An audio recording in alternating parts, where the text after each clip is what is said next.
Hello friends, welcome back to our channel. Today I will discuss chapter number 4 D and F block elements. First part में हमने कुछ introduction part उसमें पढ़ लिया था. आगे हम पार्ट 2 में आयनाइजेशन एंथैल्पी जो है वो हम पढ़ने वाले हैं. इस चैप्टर की मैंने आपको इलेक्ट्रॉनिक कॉन्फ़िगरेशन बता दी, ये हमने किया हुआ था. ये transition elements and magnetic movement very important topic है, ये भी हमने डिस्कस कर लिया था. और इनकी इलेक्ट्रॉनिक कॉन्फ़िगरेशन किस तरह से ग्राफ ड्रॉ किया जाता है. Now ionisation enthalpy, first density पढ़ी थी. जब डेंसिटी इंक्रीज करेगी तो उसकी वॉल्यूम जो है वो डिक्रीज करती है. And then radius is decrease, so volume is decreases and density is also increases. आगे ionization enthalpy is directly proportional to half fully filled. जो हाफ फिल्ड इलेक्ट्रॉन्स होते हैं जिनका साइज जो है वो हाफ फिल्ड होगा. नौ इलेक्ट्रॉन निकालने की एनर्जी जिसमें कितनी है उसको हम आयनाइजेशन एंथैल्पी बोलते हैं. इसमें जब हमारा साइज क्या करेगा, इसमें साइज हमेशा डिक्रीज करता है और आयनाइजेशन एंथैल्पी हमेशा इंक्रीज करती है. नाउ अब बोलते हैं जब साइज और आयनाइजेशन एंथैल्पी दोनों इक्वल हो तब इंपॉर्टेंट है कि trend of ionisation enthalpy is not regular.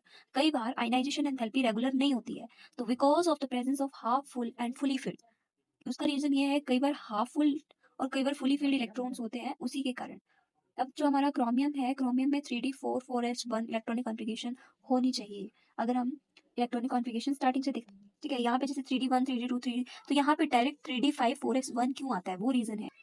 तो इसकी इलेक्ट्रॉनिक कॉन्फ़िगरेशन 3d5 4s1 होती है. इट मींस कि वन इलेक्ट्रॉन रिमूव, इसमें हम वन इलेक्ट्रॉन को रिमूव कर देते हैं, ठीक है. एंड 3d5 तो आयनाइजेशन एंथैल्पी लो हो जाती है. 3d5 ये पूरी तरह से फुली फिल्ड तो नहीं होता है पर हाफ फिल्ड होता है, क्योंकि डी में 10 ऑर्बिटल्स आते हैं. तो यहाँ पे हाफ फिल्ड है, देन इसमें 5 आ रहे हैं, तो ये बन गया half filled. If how one electrons removed, इसमें भी एक इलेक्ट्रॉन रिमूव किया, तो यहाँ पे इसकी आयनाइजेशन एंथैल्पी हाई हो जाती है, क्योंकि ये स्टेबल होता है. स्टेबल होने की कैपेसिटी है क्योंकि ये हाफ है. नेक्स्ट क्वेश्चन ये है कि transition element show the variable oxidation state of Fe+2 and Fe+3. इसमें मेन रीजन ये है because due to the less energy difference between the Ns and N-1d electrons from both take part in bonding. इसमें मतलब है कि जब हमारा, इसका रीजन ये है कि इसमें लेस एनर्जी डिफरेंस होता है Ns और N-1d में. Electrons from both take part in bonding, दोनों में इलेक्ट्रॉन्स जो है बॉन्डिंग को बनाएंगे. Reason maximum oxidation state show करता है मैग्नीज M+2 से +7 के बीच. क्यों? High oxidation state is show why the case of fluoride and oxide because fluorine and oxygen are stronger oxidising agent, क्योंकि ये स्ट्रोंगर ऑक्सीडाइजिंग एजेंट है, ठीक है. इसी तरह से क्वेश्चन इलेक्ट्रोड पोटेंशियल के ऊपर पहुंचती है. इलेक्ट्रोड पोटेंशियल में जब हमारा M+2 से +M0 में मूव कर रहा है तो आयनाइजेशन एंथैल्पी E0 जो है वो पॉजिटिव बनता है. कई बार M+2 जैसे हमारा M0 M0 के ऊपर जा रहा है तो E0 नेगेटिव होगा. जो E0 हमारा पॉजिटिव होगा वो इजीली इलेक्ट्रोड पोटेंशियल वो इजीली बनाएगा, ठीक है. बट जब नेगेटिव होगा तो वो इजीली नहीं होगा. इसी तरह से प्लस वाला हमेशा स्टेबल होता है और नेगेटिव वाला अनस्टेबल होता है. Mn+3, अभी ये क्वेश्चन है E0 वैल्यू आपको निकालनी है मोर पॉजिटिव. तो Mn+3 एंड Mn+2 रिएक्ट कर रहा है, देन ये E0 पॉजिटिव है, हमें ये शो करना है. तो Mn की वैल्यू, इसका नंबर होता है 25, तो इसकी इलेक्ट्रॉनिक कॉन्फ़िगरेशन बन गई ये 3d5 4s2. Mn+3, अब +3 का मतलब है कि Mn इलेक्ट्रॉनिक कॉन्फ़िगरेशन आई 3d5 4s2. अब Mn3 पॉजिटिव है, इट मींस हमने 3 इलेक्ट्रॉन रिमूव करने हैं. दो तो ये चले, पहले तो हम 2 वाले कोई S वाले कोई कंप्लीट निकालते हैं.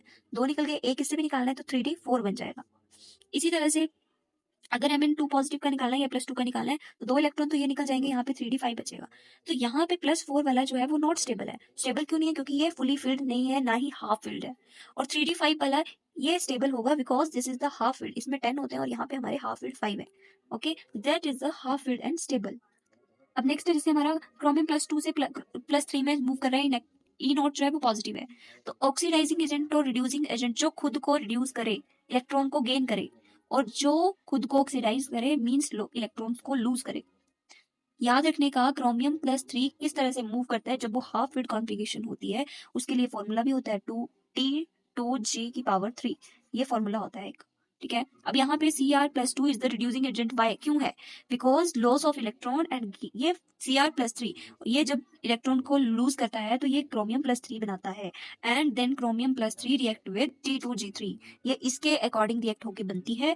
And it is stable half filled configuration, इसकी इलेक्ट्रॉनिक कॉन्फ़िगरेशन जो है हाफ फिल्ड बनती है. ठीक है।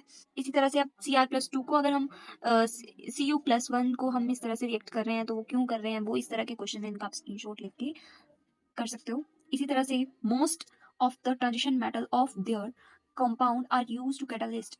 बोले ज्यादातर ट्रांजिशन मेटल को कंपाउंड्स बनाने के लिए यूज किया जाता है उनके कैटलिस्ट के लिए, because show the oxidation state, क्योंकि वो ऑक्सीडेशन स्टेट जो है शो करते हैं। Also they have to availability of from the complex wide due to the small size higher cationic charge और vacant D orbitals. Colour D transition के through जो है वो हमारा कलर जो है शो करता है हमें कोई भी एलिमेंट जो है। एंड हमारा जो इंटरस्टियल कंपाउंड होता है in small vacant, vacant mean खाली space, in a small vacant space small atom get trapped and it is very hard, वो बिल्कुल हार्ड होता है, जिसमें T, C, Mn, N, इसमें जो हमारी डेंसिटी होती है, डेंसिटी हमारी क्या करेगी, इंक्रीज करेगी, तो मेल्टिंग पॉइंट भी हमारा क्या करेगा, इंक्रीज करेगा। This is called of interstitial compound. And then alloy, alloy क्या होता है हमारा, due to the similar radii या उसका साइज जो है वो सिमिलर हो। लो आयनाइजेशन स्टेट बेसिकली जो है +2 और +3 होती है। हाईएस्ट ऑक्सीडेशन स्टेट एसिडिक की होती है जो +6 और +7 होती है। इंटरमीडिएट एटमॉस्फेरिक में +3 या +4 के बीच में ही उनकी जो है ऑक्सीडेशन स्टेट रहती है। नाउ इस चैप्टर का पार्ट ए कंप्लीट होता है, इट मीन्स जो हमारा डी ब्लॉक था। नेक्स्ट पार्ट में हमारा एफ ब्लॉक की वीडियो आएगी। So please like share and subscribe my channel. अगर कोई भी डाउट हो तो कमेंट में आप बता सकते हैं। Goodbye, thank you watching this video.